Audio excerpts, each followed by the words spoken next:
ನಮಸ್ಕಾರ ಸ್ನೇಹಿತರೆ, ಅಮೋಘ ವರ್ಷ ಕೋಚಿಂಗ್ ಸೆಂಟರ್ ಯೂಟ್ಯೂಬ್ ಚಾನಲ್ಗೆ ನಿಮಗೆಲ್ಲ ಸ್ವಾಗತ. ಇವತ್ತಿನ ಪ್ರಮುಖವಾದಂತಹ ಕರೆಂಟ್ ಅಫೇರ್ಸ್ ಟಾಪಿಕ್ಗಳನ್ನು ಡಿಸ್ಕಸ್ ಮಾಡೋಣ.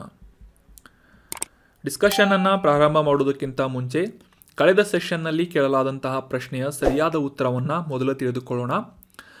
ಗ್ರೇಟ್ ಬ್ಯಾರಿಯರ್ ರೀಫ್ಗಳು ಅಂತ ಈ ಕೋರಾಲ್ಗಳಿಗೆ ಪ್ರಸಿದ್ಧವಾದಂತಹ ಒಂದು ಪ್ರದೇಶವಾಗಿದೆ. ಸೊ ಇದರ ಲೊಕೇಶನ್ ಎಲ್ಲಿದೆ ಅಂತ ಪ್ರಶ್ನೆಯನ್ನು ಕೇಳಲಾಗಿತ್ತು. ಆಪ್ಷನ್ಗಳಲ್ಲಿ ಯುರೋಪ್ ಖಂಡದ ಪೂರ್ವ ಭಾಗದಲ್ಲಿ ಗ್ರೇಟ್ ಬ್ಯಾರಿಯರ್ ರೀಫ್ಗಳು ಲೊಕೇಟ್ ಆಗಿವೆ ಅಂತ ಇತ್ತು. ಆಪ್ಷನ್ 2 ಆಸ್ಟ್ರೇಲಿಯಾದ ಈಶಾನ್ಯ ಭಾಗದಲ್ಲಿ ಅಂತ ಇತ್ತು, ಅಥವಾ ಆಪ್ಷನ್ 3 ಆಫ್ರಿಕಾ ಖಂಡದ ದಕ್ಷಿಣ ಭಾಗದಲ್ಲಿ ಅಂತ ಇತ್ತು. ಆಪ್ಷನ್ 4 ಅಂಡಮಾನ್ ಮತ್ತು ನಿಕೋಬಾರ್ ಕರಾವಳಿ ಭಾಗದಲ್ಲಿ ಅಂತ ಇತ್ತು. ಸೊ ಸರಿಯಾದ ಉತ್ತರ, ಈ ಗ್ರೇಟ್ ಬ್ಯಾರಿಯರ್ ರೀಫ್ಗಳು ಲೊಕೇಟ್ ಆಗಿರುವಂತಹ ಪ್ರದೇಶ ಯಾವುದು ಅಂತಂದರೆ ಆಸ್ಟ್ರೇಲಿಯಾ ಖಂಡದ ಈಶಾನ್ಯ ಭಾಗದಲ್ಲಿ ಈ ಜಗತ್ ಪ್ರಸಿದ್ಧವಾದಂತಹ ಕೋರಾಲ್ ದಂಡೆಗಳು ಅಥವಾ ಕೋರಾಲ್ ಹವಳದ ದಂಡೆಗಳಾದಂತಹ ಗ್ರೇಟ್ ಬ್ಯಾರಿಯರ್ ರೀಫ್ಗಳು ಲೊಕೇಟ್ ಆಗಿವೆ. ಈ ಒಂದು ಮ್ಯಾಪ್ನ ಮುಖಾಂತರ ಕ್ಲಿಯರ್ ಆಗಿ ಅಂಡರ್ಸ್ಟ್ಯಾಂಡ್ ಮಾಡ್ಕೋಬಹುದು. ಈ ಇಮೇಜ್ನಲ್ಲಿ ತೋರಿಸಲಾದಂತಹ ಆಫ್ರಿಕಾ ಖಂಡದ ಈಶಾನ್ಯ ಭಾಗದ ಸುತ್ತ ಅದರ ಕರಾವಳಿಯ ಕೆಲವೊಂದಿಷ್ಟು ಪ್ರದೇಶದಲ್ಲಿ ಈ ಗ್ರೇಟ್ ಬ್ಯಾರಿಯರ್ ರೀಫ್ಗಳು ಲೊಕೇಟ್ ಆಗಿರುವುದನ್ನು ನೀವು ಕಾಣಬಹುದಾಗಿದೆ. ಸೊ ಆನ್ಸರ್ ಮಾಡಿದಂಥ ಎಲ್ಲ ಸ್ಟೂಡೆಂಟ್ಸ್ಗಳಿಗೆ ಕಾಂಗ್ರ್ಯಾಚುಲೇಷನ್ಸ್. ಇದೇ ರೀತಿ ಡಿಸ್ಕಷನ್ನಲ್ಲಿ ಭಾಗವಹಿಸ್ತಾ ಇರಿ, ನಿಮ್ಮ ಉತ್ತರಗಳನ್ನು ಕಮೆಂಟ್ ಬಾಕ್ಸ್ನಲ್ಲಿ ಕಮೆಂಟ್ ಮಾಡ್ತಾ ಇರಿ ಅಂತ ಹೇಳ್ತಾ ಇವತ್ತಿನ ಪ್ರಶ್ನೆಯನ್ನು ನೋಡೋಣ. ಆನ್ಸರ್ ಮಾಡೋದಕ್ಕೆ ಪ್ರಯತ್ನ ಮಾಡಿ. ಈ ಫಿಜಿ ದೇಶ, ಇದರ ಲೊಕೇಶನ್ ಎಲ್ಲಿದೆ ಅಂತ ಪ್ರಶ್ನೆ ಇದೆ. ಆಪ್ಷನ್ 1 ಇದು ಮಧ್ಯ ಅಮೇರಿಕಾ ದ್ವೀಪ ರಾಷ್ಟ್ರವಾಗಿದೆ ಅಂತ ಇದೆ. ಫಿಜಿ ಐಲ್ಯಾಂಡ್ ಆಗಿದೆ ಅಂತ ಇದೆ. ಆಪ್ಷನ್ 2 ಯುರೋಪಿನ ಉತ್ತರ ಭಾಗದಲ್ಲಿ ಫಿಜಿ ದೇಶ ಲೊಕೇಟ್ ಆಗಿದೆ ಅಂತ ಇದೆ. ಆಪ್ಷನ್ 3 ಇದು ಉತ್ತರ ಅಟ್ಲಾಂಟಿಕ್ ಸಾಗರದಲ್ಲಿರುವಂತಹ ಒಂದು ದ್ವೀಪ ರಾಷ್ಟ್ರವಾಗಿದೆ, ಐಲ್ಯಾಂಡ್ ಕಂಟ್ರಿ ಆಗಿದೆ ಅಂತ ಇದೆ. ಆಪ್ಷನ್ 4 ಈ ಫಿಜಿ ದೇಶ ಪೆಸಿಫಿಕ್ ಸಾಗರದಲ್ಲಿರುವಂತಹ ಒಂದು ಐಲ್ಯಾಂಡ್ ಕಂಟ್ರಿ ಅಥವಾ ದ್ವೀಪ ರಾಷ್ಟ್ರವಾಗಿದೆ ಅಂತ ಇದೆ. ಸೊ ಈ 4 ಆಪ್ಷನ್ಗಳಲ್ಲಿ ನಿಮ್ಮ ಆನ್ಸರನ್ನು ಕಮೆಂಟ್ ಬಾಕ್ಸ್ನಲ್ಲಿ ಕಮೆಂಟ್ ಮಾಡಿ. ಫಿಜಿ ಐಲ್ಯಾಂಡ್ ಎಲ್ಲಿದೆ ಅಂತ ಮ್ಯಾಪ್ ಮುಖಾಂತರ ನಾಳೆ ಕರೆಕ್ಟ್ ಆನ್ಸರನ್ನು ತಿಳಿದುಕೊಳ್ಳೋಣ.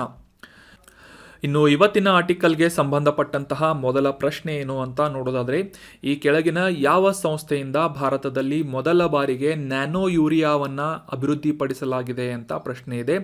ಆಪ್ಷನ್ಗಳಲ್ಲಿ ಕೆಲವೊಂದಿಷ್ಟು ರಸಗೊಬ್ಬರ ತಯಾರು ಮಾಡುವಂತಹ ಕಂಪನಿಗಳ ಹೆಸರುಗಳನ್ನು ನೀಡಲಾಗಿದ್ದು, ಆಪ್ಷನ್ 1 IFFCO ಅಥವಾ ಇಫ್ಕೋ ಅಂತ ಇದೆ. ಆಪ್ಷನ್ 2 ಮದ್ರಾಸ್ ಫರ್ಟಿಲೈಸರ್ಸ್ ಲಿಮಿಟೆಡ್ ಅಂತ ಇದ್ದು, ಆಪ್ಷನ್ 3 ಫ್ಯಾಕ್ಟ್ ಅಂತ ಇದೆ. ಆಪ್ಷನ್ 4 HFCL ಅಂತ ಇದೆ.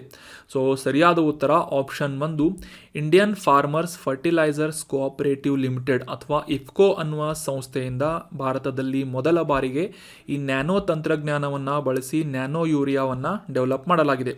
ಸೊ ಆಪ್ಷನ್ 1 ನ್ಯಾನೋ ಯೂರಿಯಾದ ಒಂದು ಅಭಿವೃದ್ಧಿಪಡಿಸಿದಂತಹ ಸಂಸ್ಥೆ IFFCO is right answer. So ಮೊದಲಿಗೆ ಕಾಂಟೆಕ್ಸ್ಟನ್ನು ಅರ್ಥ ಮಾಡ್ಕೊಳ್ಳೋದಾದರೆ, ಇತ್ತೀಚೆಗೆ ಈ ಇಫ್ಕೋ ಅನ್ನುವ ಕಂಪನಿಯಿಂದ ಈ ಒಂದು ನ್ಯಾನೋ ತಂತ್ರಜ್ಞಾನವನ್ನು ಬಳಸಿ ನ್ಯಾನೋ ಯೂರಿಯಾವನ್ನು ಡೆವಲಪ್ ಮಾಡಿದ್ದರಿಂದ ಇದರಿಂದ ರೈತರ ಜೀವನದಲ್ಲಿ ದೀರ್ಘಾವಧಿಯ ಒಂದು ಧನಾತ್ಮಕವಾದಂತಹ ಬೆಳವಣಿಗೆಯನ್ನು ತರುವುದಷ್ಟೇ ಅಲ್ಲದೆ ಪರಿಸರದ ಸಂರಕ್ಷಣೆ ಕೂಡ ಆಗಲಿದೆ ಅಂತ ಪ್ರಧಾನಮಂತ್ರಿಯವರಿಂದ ಈ ಒಂದು ಪ್ರಯತ್ನಕ್ಕೆ ಶ್ಲಾಘನೆಯನ್ನು ಮಾಡಲಾಗಿದೆ ಅಂತ ನ್ಯೂಸ್ನಲ್ಲಿ ಬಂದಿತ್ತು. ಸೊ ಹೀಗಾಗಿ ಈ ನ್ಯಾನೋ ಯೂರಿಯಾದ ಕುರಿತಾದಂತಹ ಕೆಲವೊಂದಿಷ್ಟು ಪ್ರಮುಖ ಮಾಹಿತಿಗಳು exam point of view important ಆಗುವುದರಿಂದ ಸೊ ಇದರ ಕುರಿತಾದಂತಹ ಮಾಹಿತಿಗಳನ್ನು ಡಿಸ್ಕಸ್ ಮಾಡೋಣ. ಮುಖ್ಯವಾಗಿ ಈ ಅಗ್ರಿಕಲ್ಚರ್ ಅಥವಾ ಕೃಷಿಗೆ ಪ್ರಮುಖವಾಗಿ ಬಳಸಲಾಗುವಂತಹ ಇನ್ಪುಟ್ ಅಥವಾ ಸಸ್ಯಗಳಿಗೆ ನೀಡಲಾಗುವಂತಹ ಈ ಸಾರಜನಕವನ್ನು ನ್ಯಾನೋ ತಂತ್ರಜ್ಞಾನವನ್ನು ಬಳಸಿ ಡೆವಲಪ್ ಮಾಡಲಾಗಿದ್ದು, ಈ ಸಾರಜನಕದ ಪೋಷಕಾಂಶವನ್ನು ಒದಗಿಸುವಂತಹ ನಿಟ್ಟಿನಲ್ಲಿ ಈ ನ್ಯಾನೋ ಯೂರಿಯಾವನ್ನು ಇಫ್ಕೋ ಅನ್ನುವ ಕಂಪನಿಯಿಂದ ಡೆವಲಪ್ ಮಾಡಲಾಗಿದೆ. ಇದರ ಫುಲ್ ಫಾರ್ಮ್ ಆಲ್ರೆಡಿ ಡಿಸ್ಕಸ್ ಮಾಡಿದ ಹಾಗೆ Indian farmers fertiliser cooperative limited ಅಥವಾ ಇಫ್ಕೋ ಅಂತ ಇದನ್ನು ಕರೆಯಲಾಗುತ್ತದೆ. ಈ ನ್ಯಾನೋ ಯೂರಿಯಾವನ್ನು ಅಭಿವೃದ್ಧಿಪಡಿಸಲಾದದ್ದಷ್ಟೇ ಅಲ್ಲದೆ ಆ ಒಂದು ಯೂರಿಯಾವನ್ನು ಪೇಟೆಂಟ್ ಕೂಡ ಮಾಡಲಾಗಿದೆ.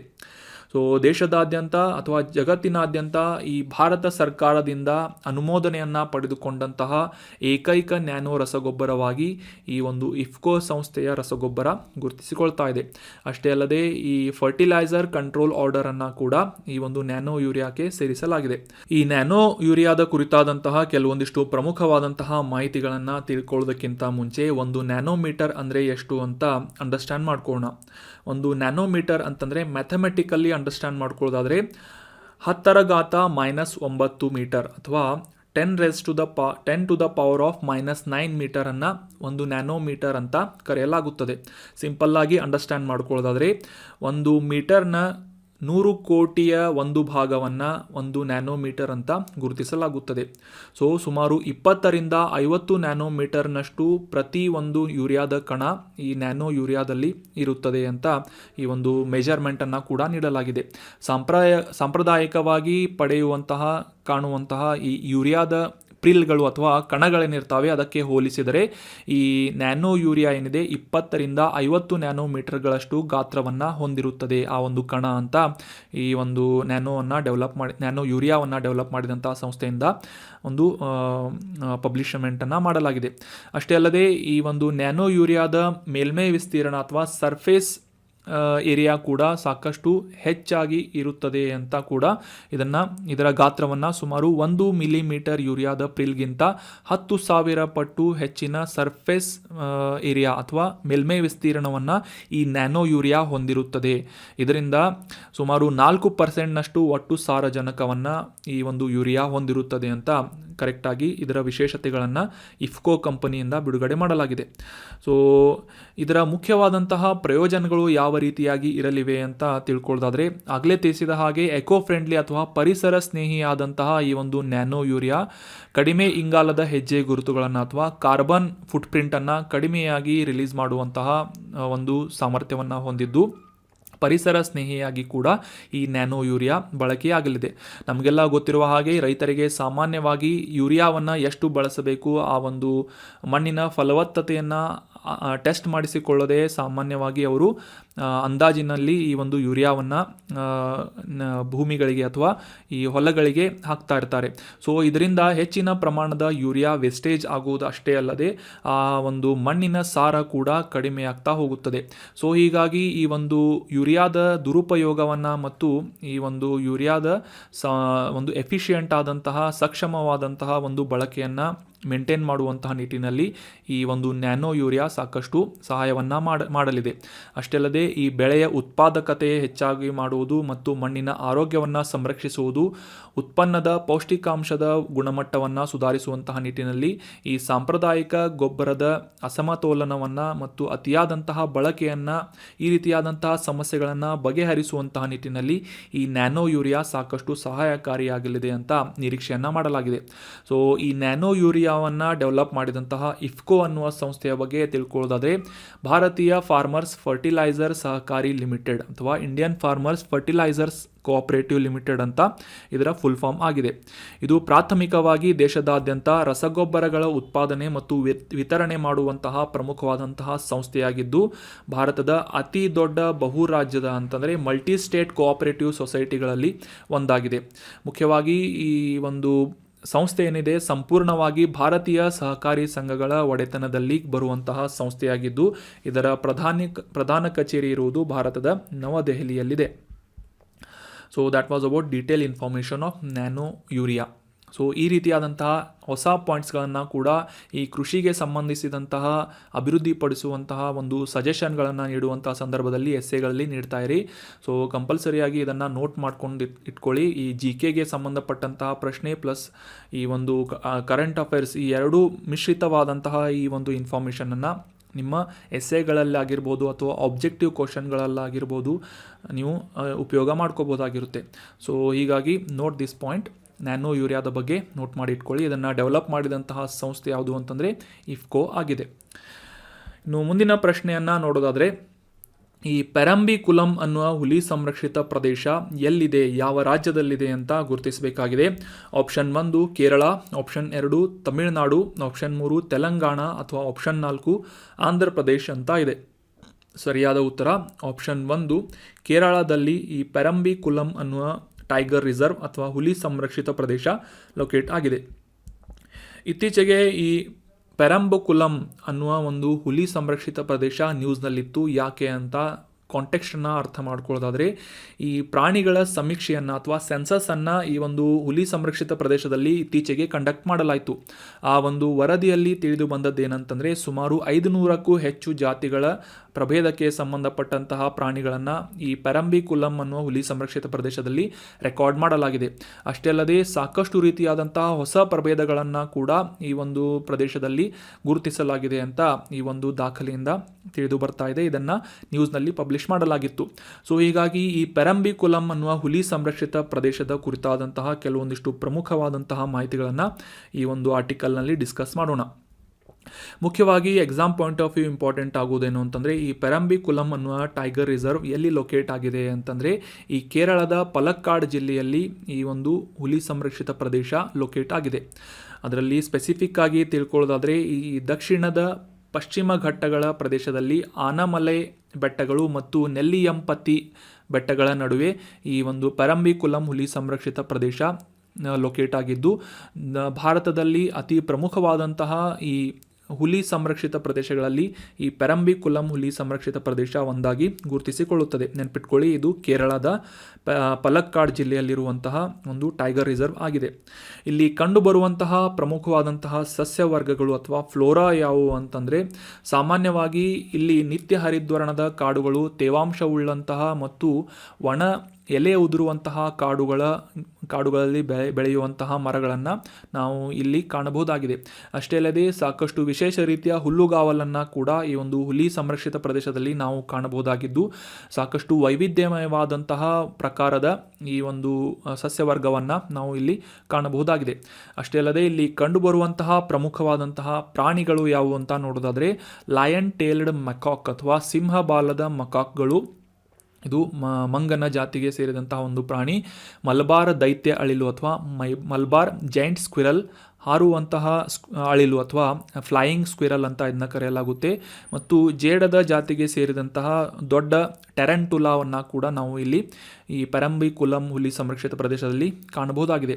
ಅಷ್ಟೇ ಅಲ್ಲದೆ ಈ ಒಂದು ಸಾಕಷ್ಟು ಅಪರೂಪವಾದಂತಹ ಮತ್ತು ಅಳಿವಿನಂಚಿನಲ್ಲಿರುವಂತಹ ಅಪಾಯದ ಪ್ರಭೇದಗಳನ್ನು ಕೂಡ ಸಸ್ಯ ಮತ್ತು ಪ್ರಾಣಿಗಳ ಪ್ರಭೇದಗಳನ್ನು ಕೂಡ ನಾವು ಇಲ್ಲಿ ಕಾಣಬಹುದಾಗಿದ್ದು ಅದರಲ್ಲಿ ಮುಖ್ಯವಾಗಿ ಈ international union for conservation of nature ಅಥವಾ IUCN ಕೆಂಪು ಪಟ್ಟಿಯಲ್ಲಿ ಕಂಡುಬರುವಂತಹ ಈ ಕ್ಯಾಸಿನಿಯಂ ಫೆನೆಸ್ಟ್ರಾಮ್ ಮತ್ತು ಈ ಉಲ್ಟೇರಿಯಾ ಸ್ಯಾಲಿಸಿಫೋಲಿಯಾ ಅನ್ನುವ ಪ್ರಮುಖವಾದಂತಹ ಮೆಡಿಸಿನಲ್ ಔಷಧಗಳನ್ನು ಅಥವಾ ಔಷಧೀಯ ಗುಣಗಳನ್ನು ಹೊಂದಿದಂತಹ ಸಸ್ಯಗಳನ್ನು ಕೂಡ ಈ ಅನಾಮಲೈ ಸ್ಥಳೀಯವಾಗಿ ಹೊಂದಿದೆ. ಪೆರಂಬಿಕುಲಂ ಹುಲಿ ಸಂರಕ್ಷಿತ ಪ್ರದೇಶ ಹೊಂದಿದೆ.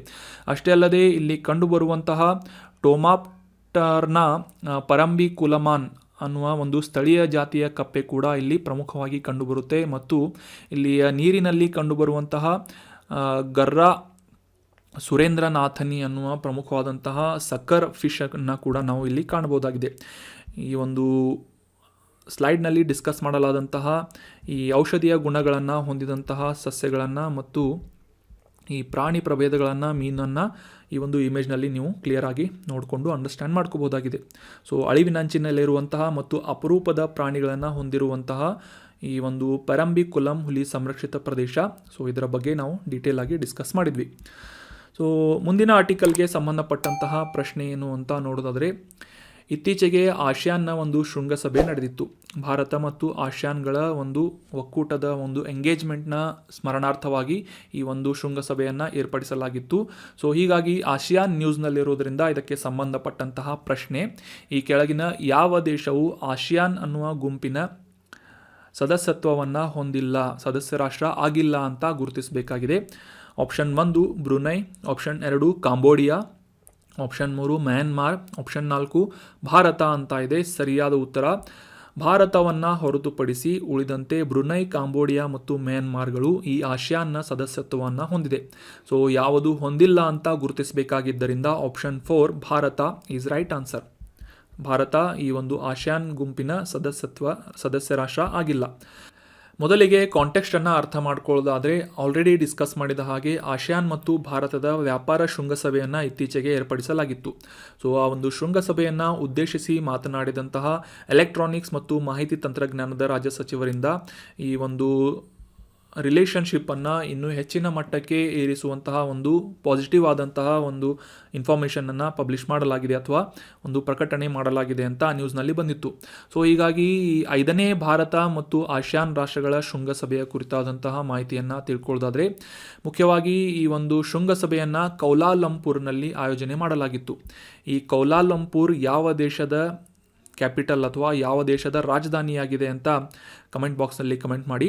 ಸೊ ಕೌಲಾಲಂಪುರ್ನಲ್ಲಿ ಆಯೋಜನೆ ಮಾಡಲಾದಂತಹ ಆಸಿಯಾನ್ ಮತ್ತು ಭಾರತದ ವ್ಯಾಪಾರ ಶೃಂಗಸಭೆಯ ಈ ಒಂದು ಸಂದರ್ಭದಲ್ಲಿ 3 ದಶಕಕ್ಕೂ ಹೆಚ್ಚಿನ ಭಾರತ ಮತ್ತು ಆಸಿಯಾನ್ ರಾಷ್ಟ್ರಗಳ ಒಂದು ಸ್ನೇಹಪರವಾದಂತಹ ಮತ್ತು ವ್ಯಾಪಾರವನ್ನು ಪ್ರೋತ್ಸಾಹ ಮಾಡುವಂತಹ ನಿಟ್ಟಿನಲ್ಲಿ ಯಾವ ರೀತಿಯಾಗಿ ಈ 2 ಎಂಗೇಜ್ಮೆಂಟ್ಗಳನ್ನು ಕಂಟಿನ್ಯೂ ಮಾಡಬಹುದು ಅನ್ನುವ ಕುರಿತಾದಂತಹ ಮಾಹಿತಿಗಳನ್ನು ಅಥವಾ ಈ ಒಂದು ವಿಷಯವನ್ನು ಈ ಒಂದು ಸಂದರ್ಭದಲ್ಲಿ ಡಿಸ್ಕಸ್ ಮಾಡಲಾಗಿತ್ತು. ಸೊ ಹೀಗಾಗಿ ಆಸಿಯಾನ್ ನ್ಯೂಸ್ನಲ್ಲಿರೋದ್ರಿಂದ ಇದಕ್ಕೆ ಸಂಬಂಧಪಟ್ಟಂತಹ ಕೆಲವೊಂದಿಷ್ಟು ಸ್ಟ್ಯಾಟಿಕ್ ಅಥವಾ GKಗೆ ಸಂಬಂಧಪಟ್ಟಂತಹ ಪ್ರಶ್ನೆಗಳನ್ನು ಅಥವಾ ಇನ್ಫಾರ್ಮೇಷನನ್ನು ಈಗ ಡಿಸ್ಕಸ್ ಮಾಡೋಣ. ಸೊ ಆಸಿಯಾನ್ ಅಂತಂದರೆ ಇದರ ಫುಲ್ ಫಾರ್ಮನ್ನು ತಿಳ್ಕೊಳ್ಳೋದಾದರೆ association for south east Asian nation ಅಂತ.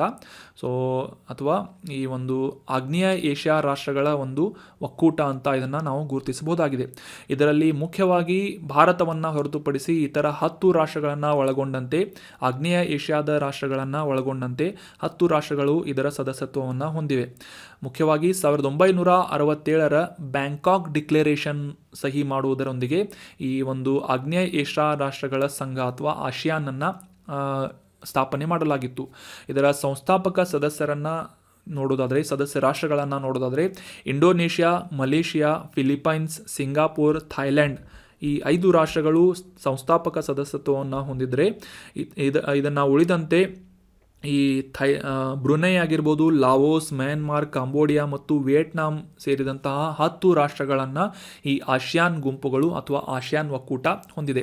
ಈ ಒಂದು ಇಮೇಜ್ನಲ್ಲೂ ಕೂಡ ನೋಡ್ಬೋದು, Brunei, Malaysia, Singapore, Thailand, Cambodia, Indonesia, Vietnam, Philippines, Myanmar ಮತ್ತು ಲಾವೋಸ್ ಎಂಬ 10 ರಾಷ್ಟ್ರಗಳನ್ನು ಒಳಗೊಂಡಂತೆ ಈ ಆಸಿಯಾನ್ ಒಕ್ಕೂಟವನ್ನು ಪ್ರಾರಂಭ ಮಾಡಲಾಗಿತ್ತು 1967ರಲ್ಲಿ. ಇದನ್ನು ಕೂಡ ನೆನಪಿಟ್ಕೊಳ್ಳಿ, 1967ರಲ್ಲಿ ಬ್ಯಾಂಕಾಕ್ ಡಿಕ್ಲರೇಷನ್ ಮೂಲಕ ಸ್ಥಾಪನೆಗೊಂಡಂತಹ ಒಕ್ಕೂಟ ಈ ಆಸಿಯಾನ್ ಒಕ್ಕೂಟ ಆಗಿದೆ. ಸೊ ಇದರ ಮುಖ್ಯ ಉದ್ದೇಶ ಏನು, ಈ ಒಂದು ಒಕ್ಕೂಟವನ್ನು ಸ್ಥಾಪನೆ ಮಾಡಿಸುವಂತಹ ಒಂದು ಗುರಿ ಏನು ಅಂತ ತಿಳ್ಕೊಳ್ಳೋದಾದರೆ, ಈ ಆಸಿಯಾನ್ ರಾಷ್ಟ್ರಗಳು 10 ರಾಷ್ಟ್ರಗಳು ಮತ್ತು ಇತರ ಏಷ್ಯಾದ ರಾಷ್ಟ್ರಗಳ ನಡುವೆ ಆರ್ಥಿಕ, ರಾಜಕೀಯ, ಭದ್ರತೆ, ಮಿಲಿಟರಿ, ಶೈಕ್ಷಣಿಕ ಮತ್ತು ಸಾಮಾಜಿಕ ಮತ್ತು ಸಾಂಸ್ಕೃತಿಕ ಏಕೀಕರಣವನ್ನು ಸಾಧಿಸುವಂತಹ ನಿಟ್ಟಿನಲ್ಲಿ ಶ್ರಮಿಸುವುದು ಮತ್ತು ಮುಖ್ಯವಾಗಿ ಈ ಎಲ್ಲ ರಾಷ್ಟ್ರಗಳ ನಡುವೆ ವ್ಯಾಪಾರದ ಒಂದು ರಿಲೇಷನನ್ನು ಅಥವಾ ಸಂಬಂಧವನ್ನು ಇನ್ಕ್ರೀಸ್ ಮಾಡುವಂತಹ ನಿಟ್ಟಿನಲ್ಲಿ ಈ ಆಸಿಯಾನ್ ಒಕ್ಕೂಟವನ್ನು 1967ರಲ್ಲಿ ಸ್ಥಾಪನೆ ಮಾಡಲಾಗಿತ್ತು. So that was about detailed information of ASEAN. ಇದರ ಮುಖ್ಯ ಕಚೇರಿ ಎಲ್ಲಿದೆ ಅಂತ ತಿಳ್ಕೊಂಡು ಕಮೆಂಟ್ ಬಾಕ್ಸ್ನಲ್ಲಿ ಕಮೆಂಟ್ ಮಾಡಿ. ಇನ್ನು ಮುಂದಿನ ಆರ್ಟಿಕಲ್ಗೆ ಸಂಬಂಧಪಟ್ಟಂತಹ ಪ್ರಶ್ನೆಯನ್ನು ನೋಡೋದಾದರೆ, ಈ ಸ್ಮಾರ್ಟ್ PDS ವ್ಯವಸ್ಥೆ ರೀಸೆಂಟಾಗಿ ನ್ಯೂಸ್ನಲ್ಲಿತ್ತು. ಸೊ ಹೀಗಾಗಿ ಇದಕ್ಕೆ ಸಂಬಂಧಪಟ್ಟಂತಹ ಕೆಲವೊಂದಿಷ್ಟು exam point of view important ಮಾಹಿತಿಗಳನ್ನು ಈಗ ಡಿಸ್ಕಸ್ ಮಾಡೋಣ. ಅದಕ್ಕಿಂತ ಮುಂಚೆ ಈ ಸ್ಮಾರ್ಟ್ PDS ವ್ಯವಸ್ಥೆಯ ಕಾಂಪೋನೆಂಟ್ಸ್ಗಳು ಅಥವಾ ಘಟಕಗಳು ಯಾವುವು ಅಂತ ಪ್ರಶ್ನೆಯನ್ನು ಕೇಳಲಾಗಿದೆ. ಇದರ ಆಪ್ಷನ್ಗಳನ್ನು ಅಥವಾ ಸರಿಯಾದ ಉತ್ತರವನ್ನು ತಿಳ್ಕೊಳ್ಳುವಂತಹ ನಿಟ್ಟಿನಲ್ಲಿ ಆಪ್ಷನ್ಗಳನ್ನು ತಿಳ್ಕೊಳ್ಳೋದಾದರೆ, 1ನೇದು finger print template, option 2 smart ಪಡಿತರ ಚೀಟಿ, ಆಪ್ಷನ್ 3 1 ಮತ್ತು 2 ಅಂದರೆ 1ನೇ ಆಪ್ಷನ್ ಮತ್ತು 2ನೇ ಆಪ್ಷನ್, ಆಪ್ಷನ್ 4 ಮೇಲಿನ ಯಾವುದು ಅಲ್ಲ ಅಂತ ಇದೆ. ಸೊ ಸರಿಯಾದ ಉತ್ತರ ಆಪ್ಷನ್ 3 1 ಮತ್ತು 2. ಇದರ ಅರ್ಥ ಫಿಂಗರ್ ಪ್ರಿಂಟ್ ಟೆಂಪ್ಲೇಟ್ ಮತ್ತು ಸ್ಮಾರ್ಟ್ ಪಡಿತರ ಚೀಟಿ ಎಂಬುವಂತಹ ಪ್ರಮುಖವಾದಂತಹ ಕಂಪೋನೆಂಟ್ಸ್ಗಳನ್ನು ಒಳಗೊಂಡಂತೆ ದೇಶದಾದ್ಯಂತ ಈ ಸ್ಮಾರ್ಟ್ PDS ವ್ಯವಸ್ಥೆಯನ್ನು ಸ್ಥಾಪನೆ ಮಾಡುವಂತಹ ಒಂದು ನಿಟ್ಟಿನಲ್ಲಿ ಸರ್ಕಾರ ಕೆಲಸ ಮಾಡ್ತಾ ಇದೆ ಅಂತ ನಾವು ಇದರಿಂದ ಅರ್ಥ ಮಾಡ್ಕೋಬೋದಾಗಿದೆ. So option 3 1 and 2 is right answer. ಕಾಂಟೆಕ್ಸ್ಟನ್ನು ಅರ್ಥ ಮಾಡ್ಕೊಳ್ಳೋದಾದರೆ, ಇತ್ತೀಚೆಗೆ ನಮ್ಮ ಕೇಂದ್ರ ಗ್ರಾಹಕ ವ್ಯವಹಾರಗಳು, ಆಹಾರ ಮತ್ತು ಸಾರ್ವಜನಿಕ ವಿತರಣಾ ಸಚಿವರಿಂದ ಈ ಸ್ಮಾರ್ಟ್ PDS ವ್ಯವಸ್ಥೆಯನ್ನು ದೇಶದಾದ್ಯಂತ ಜಾರಿಗೊಳಿಸುವಂತಹ ನಿಟ್ಟಿನಲ್ಲಿ ರಾಜ್ಯಗಳು ಪ್ರಯತ್ನವನ್ನು ಪಡಬೇಕಾಗಿದೆ ಅಂತ ಒಂದು ಹೇಳಿಕೆಯನ್ನು ನೀಡಲಾಗಿದೆ ಅಂತ ನ್ಯೂಸ್ನಲ್ಲಿ ಬಂದಿತ್ತು. ಸೊ ಹೀಗಾಗಿ ಈ ಸ್ಮಾರ್ಟ್ PDS ವ್ಯವಸ್ಥೆ ಅಂದರೆ ಏನು ಅಂತ ಈ ಒಂದು ಕಾನ್ಸೆಪ್ಟನ್ನು ಡೀಟೇಲ್ ಆಗಿ ಅಂಡರ್ಸ್ಟ್ಯಾಂಡ್ ಮಾಡ್ಕೊಳ್ಳೋಣ. ಮೊದಲಿಗೆ ಈ ಪಿ ಡಿ ಎಸ್ ವ್ಯವಸ್ಥೆ ಅಂದರೆ ಏನು ಅಂತ ಇದನ್ನು ಅರ್ಥ ಮಾಡ್ಕೊಳ್ಳೋದಾದರೆ ಪಬ್ಲಿಕ್ ಡಿಸ್ಟ್ರಿಬ್ಯೂಷನ್ ಸಿಸ್ಟಮ್ ಅಂತ ಇದರ ಫುಲ್ ಫಾರ್ಮ್ ಆಗಿದೆ. ಪಿ ಡಿ ಎಸ್ ಇದರ full form public distribution system. Simple ಆಗಿ ಕನ್ನಡದಲ್ಲಿ ಅಂಡರ್ಸ್ಟ್ಯಾಂಡ್ ಮಾಡ್ಕೊಳ್ಳೋದಾದರೆ ಪಡಿತರ ವ್ಯವಸ್ಥೆ ಅಂತ ಇದನ್ನು ಸಿಂಪಲ್ ಆಗಿ ನಾವು ಅಂಡರ್ಸ್ಟ್ಯಾಂಡ್ ಮಾಡ್ಕೋಬೋದಾಗಿದೆ. ಸೊ ಹೀಗಾಗಿ ಈ ಸ್ಮಾರ್ಟ್ ಪಿ ಡಿ ಎಸ್ ವ್ಯವಸ್ಥೆ ಏನು ಅಂತ ಈಗ ತಿಳ್ಕೊಳ್ಳೋದಾದರೆ ಮುಖ್ಯವಾಗಿ ಈ ಪಿ ಡಿ ಎಸ್ ತಂತ್ರಜ್ಞಾನವನ್ನು ಇನ್ನೂ ಹೆಚ್ಚಿನ ಒಂದು ಬಲಪಡಿಸುವಂತಹ ನಿಟ್ಟಿನಲ್ಲಿ ಏಕೀಕೃತವಾದಂತಹ ಯೋಜನೆಯನ್ನು ರೂಪಿಸುತ್ತಿರುವಂತಹ ಸಂಸ್ಥೆಯಿಂದ, ಮುಖ್ಯವಾಗಿ ಈ ಆಹಾರ ಮತ್ತು ಸಾರ್ವಜನಿಕ ವಿತರಣಾ ಇಲಾಖೆಯಿಂದ ಈ ಒಂದು ನಿಟ್ಟಿನಲ್ಲಿ ಕೆಲಸವನ್ನು ಮಾಡಲಾಗ್ತಾ ಇದೆ. ಸೊ ಅಷ್ಟೇ ಅಲ್ಲದೆ ಈ ಡೇಟಾ ವಿಶ್ಲೇಷಣೆ ಮತ್ತು ಡೇಟಾ ಚಾಲಿತವಾದಂತಹ ನಿರ್ಧಾರವನ್ನು ಅನುಷ್ಠಾನಗೊಳಿಸುವಂತಹ ನಿಟ್ಟಿನಲ್ಲಿ ಸ್ಮಾರ್ಟ್ ಪಿ ಡಿ ಎಸ್ ವ್ಯವಸ್ಥೆ ಸಾಕಷ್ಟು ಸಹಾಯಕಾರಿಯಾಗಿದೆ ಅಂತ ನಿರೀಕ್ಷೆಯನ್ನು ಮಾಡಲಾಗಿದೆ.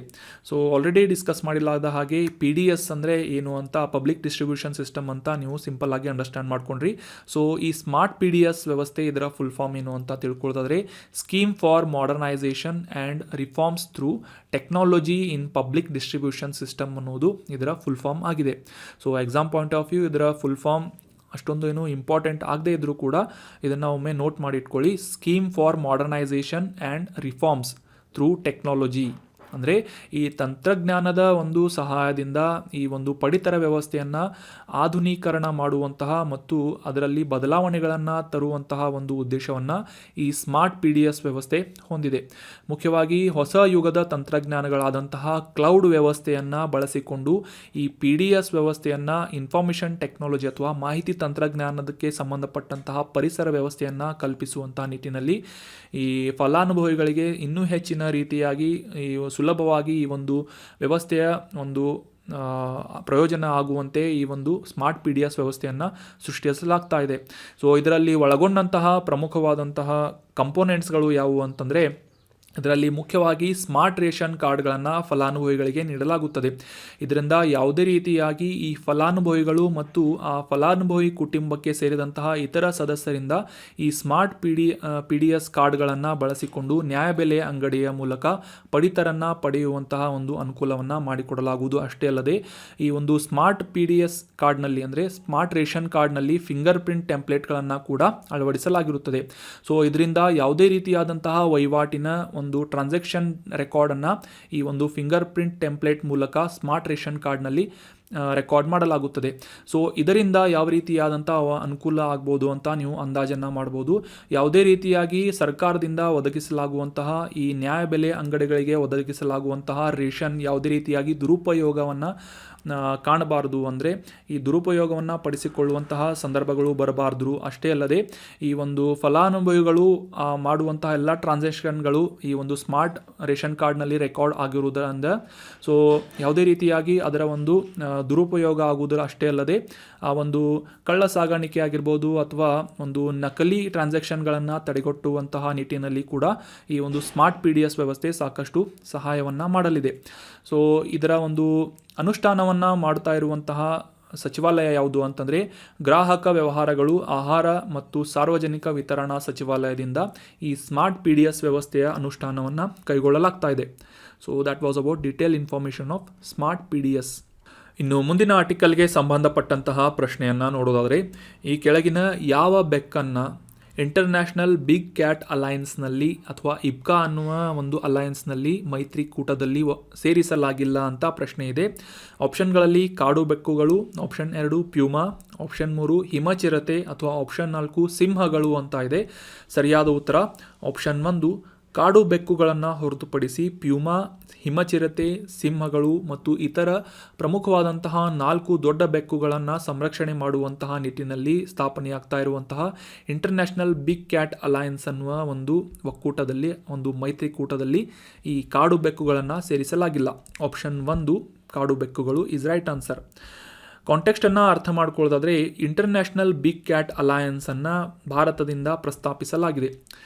ಈ ಒಂದು ಪ್ರಸ್ತಾಪವನ್ನು ಜಗತ್ತಿನಾದ್ಯಂತ ಮುಂದಿಟ್ಟಿರುವಂತಹ ಭಾರತದಿಂದ ಮುಖ್ಯವಾಗಿ ಈ ದೊಡ್ಡ ಬೆಕ್ಕುಗಳಾದಂತಹ ಪ್ರಮುಖವಾಗಿ ಈ ಸಿಂಹಗಳಾಗಿರ್ಬೋದು, ಹುಲಿಗಳು, ಚೀತಾಗಳು, ಜಾಗ್ವಾರ್ಗಳು, ಹಿಮಚಿರತೆ ಅಥವಾ ಸ್ನೋ ಲೆಪರ್ಡ್ಗಳು, ಪ್ಯೂಮಾಗಳು ಮತ್ತು ಚಿರತೆ ಈ ರೀತಿಯಾದಂತಹ ಪ್ರಮುಖ 7 ದೊಡ್ಡ ಬೆಕ್ಕುಗಳ ಸಂರಕ್ಷಣೆ ಮಾಡುವಂತಹ ನಿಟ್ಟಿನಲ್ಲಿ ಮುಂದಿನ 5 ವರ್ಷಗಳವರೆಗೆ $100 ಬಿಲಿಯನ್ ನಿಧಿಯನ್ನು ಭಾರತದಿಂದ ಪ್ರೊವೈಡ್ ಮಾಡಲಾಗುವುದು ಮತ್ತು ಇದರಲ್ಲಿ ಸಾಕಷ್ಟು ದೇಶಗಳು ಕೂಡ ಭಾಗವಹಿಸುವಂತೆ ಭಾರತದಿಂದ ಈ ಒಂದು ದೊಡ್ಡ ಬೆಕ್ಕುಗಳನ್ನು ಸಂರಕ್ಷಿಸುವಂತಹ ನಿಟ್ಟಿನಲ್ಲಿ ಈ ಇಬ್ಕಾ ಅನ್ನುವ ಸ್ಥಾಪನೆಯ ಕುರಿತಾದಂತಹ ಒಂದು ಪ್ರಸ್ತಾಪವನ್ನು ಇಡಲಾಗಿದೆ. ಸೊ ಹೀಗಾಗಿ ಈ ಇಬ್ಕಾ ಅಥವಾ ಇಂಟರ್ನ್ಯಾಷನಲ್ ಬಿಗ್ ಕ್ಯಾಟ್ ಅಲಯನ್ಸ್ ಕುರಿತಾದಂತಹ ಕೆಲವೊಂದಿಷ್ಟು ಪ್ರಮುಖ ಮಾಹಿತಿಗಳನ್ನು ಈ ಒಂದು ಆರ್ಟಿಕಲ್ನಲ್ಲಿ ಡಿಸ್ಕಸ್ ಮಾಡೋಣ. ಮುಖ್ಯವಾಗಿ ಆಗಲೇ ತಿಳಿಸಲಾದಂತಹ ಈ 7 ಪ್ರಮುಖವಾದಂತಹ ದೊಡ್ಡ ಬೆಕ್ಕುಗಳ ಸಂರಕ್ಷಣೆಯ ನಿಟ್ಟಿನಲ್ಲಿ ಪ್ರಸ್ತಾಪಿತವಾದಂತಹ ಮೆಗಾ ಗ್ಲೋಬಲ್ ಒಕ್ಕೂಟ ಅಥವಾ ಮೈತ್ರಿ ಈ ಇಂಟರ್ನ್ಯಾಷನಲ್ ಬಿಗ್ ಕ್ಯಾಟ್ ಅಲಯನ್ಸ್ ಆಗಿದೆ. ಇದರಲ್ಲಿ ಭಾರತ ಅಷ್ಟೇ ಅಲ್ಲದೆ ಇತರ ದೊಡ್ಡ ಬೆಕ್ಕುಗಳನ್ನು ನೈಸರ್ಗಿಕ ಆವಾಸ ಸ್ಥಾನವನ್ನು ಹೊಂದಿದಂತಹ 97 ರಾಷ್ಟ್ರಗಳು ಮತ್ತು ಈ ಒಂದು ಇಬ್ಕಾ ಅಲಯನ್ಸ್ನಲ್ಲಿ ಭಾಗವಹಿಸಲು ಇಚ್ಛಿಸುವಂತಹ ಇತರ ಆಸಕ್ತ ರಾಷ್ಟ್ರಗಳು ಅಷ್ಟೇ ಅಲ್ಲದೆ ಅಂತಾರಾಷ್ಟ್ರೀಯ ಸಂಸ್ಥೆಗಳು ಕೂಡ ಇದರಲ್ಲಿ ಭಾಗಿಯಾಗಲಿವೆ ಅಂತ ಭಾರತದಿಂದ ಒಂದು ಸ್ಟೇಟ್ಮೆಂಟನ್ನು ನೀಡಲಾಗಿದೆ. ಅಂದರೆ ಸರ್ಕಾರದಿಂದ ಈ ಒಂದು ಇನ್ಫಾರ್ಮೇಷನನ್ನು ಶೇರ್ ಮಾಡಲಾಗಿದೆ.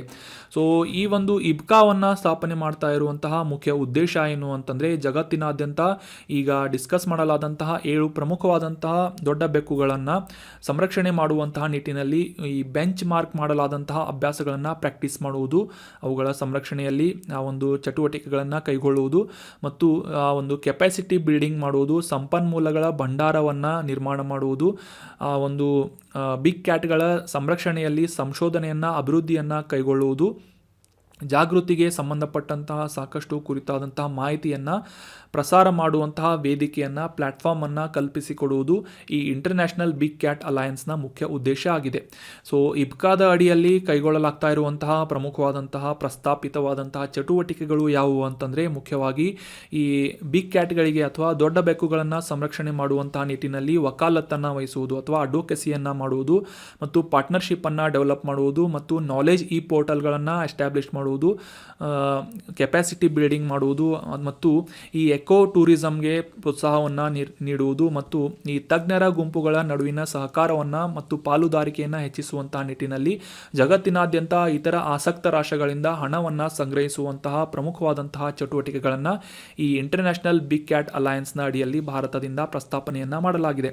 ಸೊ ಈ ಒಂದು ಪರಿಸರ ಸಂರಕ್ಷಣೆ ಮತ್ತು ಪರಿಸರದ ಪ್ರಮುಖವಾದಂತಹ ಈ ಕೀಸ್ಟೋನ್ ಸ್ಪೀಸೀಸ್ ಆದಂತಹ ಸಿಂಹಗಳಾಗಿರ್ಬೋದು, ಹುಲಿ ಮತ್ತು ಇತರ ದೊಡ್ಡ ಬೆಕ್ಕುಗಳನ್ನು ಸಂರಕ್ಷಣೆ ಮಾಡುವಂತಹ ನಿಟ್ಟಿನಲ್ಲಿ ಒಂದು ಪ್ರಮುಖವಾದಂತಹ ಹೆಜ್ಜೆ ಅಂತ ಇದನ್ನು ನಾವು ಗುರುತಿಸಬಹುದಾಗಿದೆ.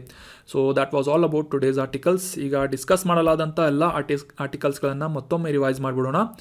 ಮೊದಲನೇ ಆರ್ಟಿಕಲ್ನಲ್ಲಿ ನಾವು ಈ ನ್ಯಾನೋ ಯೂರಿಯಾವನ್ನು ಇತ್ತೀಚೆಗೆ ಭಾರತದಲ್ಲಿ ಅಥವಾ ಜಗತ್ತಿನಲ್ಲಿ ಮೊದಲ ಬಾರಿಗೆ ಡೆವಲಪ್ ಮಾಡಲಾಗಿದೆ ಭಾರತೀಯ ಇಫ್ಕೋ ಅನ್ನುವ ಸಂಸ್ಥೆಯಿಂದ ಅಂತ ಡಿಸ್ಕಸ್ ಮಾಡಿದ್ವಿ. ಇದರ ಪ್ರಯೋಜನಗಳು ಏನಾಗಲಿವೆ ಅಂತ ಕೂಡ ಅಂಡರ್ಸ್ಟ್ಯಾಂಡ್ ಮಾಡ್ಕೊಂಡ್ವಿ. ನಂತರದ ಆರ್ಟಿಕಲ್ನಲ್ಲಿ ಈ ಪರಂಬಿ ಕುಲಂ ಅನ್ನುವ ಹುಲಿ ಸಂರಕ್ಷಿತ ಪ್ರದೇಶದ ಕುರಿತಾದಂತಹ ಪ್ರಮುಖ ಮಾಹಿತಿಗಳನ್ನು ಡಿಸ್ಕಸ್ ಮಾಡಿದ್ವಿ. ನಂತರದ ಆರ್ಟಿಕಲ್ನಲ್ಲಿ ಈ ಆಸಿಯಾನ್ ಮತ್ತು ಭಾರತದ ಈ 3 ದಶಕಕ್ಕೂ ಹೆಚ್ಚಾದಂತಹ ಒಂದು ರಿಲೇಷನನ್ನು ಅಭಿವೃದ್ಧಿಪಡಿಸುವಂತಹ ನಿಟ್ಟಿನಲ್ಲಿ 5ನೇ ಶೃಂಗಸಭೆಯನ್ನು ಆಯೋಜಿಸಲಾಗಿದೆ ಮತ್ತು ಆಸಿಯಾನ್ ಕುರಿತಾದಂತಹ ಪ್ರಮುಖ ಮಾಹಿತಿಗಳನ್ನು ಡಿಸ್ಕಸ್ ಮಾಡಿದ್ವಿ. ನಂತರದ ಆರ್ಟಿಕಲ್ನಲ್ಲಿ ಈ ಸ್ಮಾರ್ಟ್ PDS ವ್ಯವಸ್ಥೆಯ ಕುರಿತಾದಂತಹ ಪ್ರಮುಖ ಇನ್ಫಾರ್ಮೇಷನ್ಗಳನ್ನು ಮತ್ತು ಇದರ ಪ್ರಯೋಜನಗಳನ್ನು, ಇದರಲ್ಲಿ ಇನ್ವಾಲ್ವ್ ಆಗಿರುವಂತಹ ಪ್ರಮುಖ ಘಟಕಗಳು ಅಥವಾ ಕಂಪೋನೆಂಟ್ಸ್ ಕುರಿತಾದಂತಹ ಮಾಹಿತಿಗಳನ್ನು ಡಿಸ್ಕಸ್ ಮಾಡಿದ್ವಿ. ನಂತರ ಇಂಟರ್ನ್ಯಾಷನಲ್ ಬಿಗ್ ಕ್ಯಾಟ್ ಅಲಯನ್ಸ್ ಅಥವಾ ಈ ದೊಡ್ಡ ಬೆಕ್ಕುಗಳ ಸಂರಕ್ಷಣೆಯ ನಿಟ್ಟಿನಲ್ಲಿ ಎಸ್ಟಾಬ್ಲಿಷ್ ಮಾಡಲಾಗ್ತಾ ಇರುವಂತಹ ಈ ಇಬ್ಕಾ ಅನ್ನುವ ಸಂಸ್ಥೆಯ ಕುರಿತಾದಂತಹ ಪ್ರಮುಖ ಮಾಹಿತಿಗಳನ್ನು ಡೀಟೇಲ್ ಆಗಿ ಅಂಡರ್ಸ್ಟ್ಯಾಂಡ್ ಮಾಡ್ಕೊಂಡ್ವಿ. So that was all about today's articles. ಕೇಳಲಾದಂತಹ ಪ್ರಶ್ನೆಗಳಿಗೆ ಕಮೆಂಟ್ ಬಾಕ್ಸ್ನಲ್ಲಿ ಕಮೆಂಟ್ ಮಾಡಿ. ಆನ್ಸರ್ ಗೊತ್ತಿಲ್ಲದೆ ಇದ್ದರೂ ಆನ್ಸರ್ ಮಾಡೋಕ್ಕೆ ಪ್ರಯತ್ನ ಮಾಡಿ, ಇದರಲ್ಲಿ ಭಾಗವಹಿಸಿ ಅಂತ ಹೇಳ್ತಾ ಈ ಕಂಟೆಂಟನ್ನು ನಿಮ್ಮೆಲ್ಲ ಫ್ರೆಂಡ್ಸ್ಗಳ ಜೊತೆ ಶೇರ್ ಮಾಡಿ. Thank you so much for joining the discussion. Have an awesome day.